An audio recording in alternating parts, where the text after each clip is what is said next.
పశ్చిమ బెంగాల్లోని ఆర్జికర్ ఆసుపత్రిలో ఏడాదిన్నర కిందట ఒక వైద్యురాలి మీద అత్యాచారం ఘటన దేశవ్యాప్తంగా చర్చనీయాంశమైంది.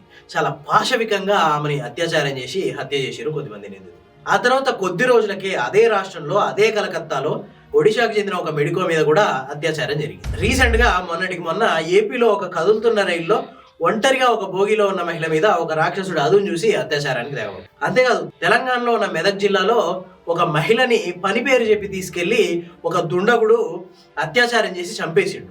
ఆ దుర్మార్గుడికి అప్పటికే వేరే అత్యాచారం కేసులో జీవిత ఖైదు పడడానికి తీర్పు రిజర్వ్ అయి ఉంది. ఎట్లాగో జీవిత ఖైదు పడింది, జైలుకు పోతున్నా కదా అని ఇంకో మహిళ మీద కూడా అత్యాచారానికి తెగబడ్డాడు. ఇన్ని అకృత్యాలు జరుగుతున్నా, కేసులు నమోదవుతున్నా, శిక్షలు పడుతున్నా, ఎందుకు ఈ అకృత్యాలు రోజు రోజు పెరుగుతున్నాయే తప్ప తగ్గట్లేదు అంటే ఇగో ఈ చూపిస్తున్న టేబులే కారణం. ఒక్కసారి ఈ టేబుల్ చూడండి. 2018లో దేశంలో 33,356 అత్యాచారం కేసులు నమోదైతే శిక్ష పడ్డవి మాత్రం 4,708 కేసుల్లో మాత్రమే శిక్ష పడ్డది. 2019లో 32,000కు పైగా కేసులు నమోదైతే 4,640 కేసుల్లో మాత్రమే శిక్ష పడ్డది.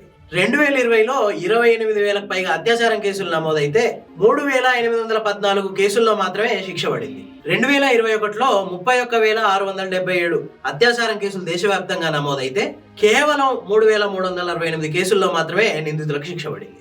2022, 2023 ఎవ్రీ ఇయర్ ఇదే పరిస్థితి.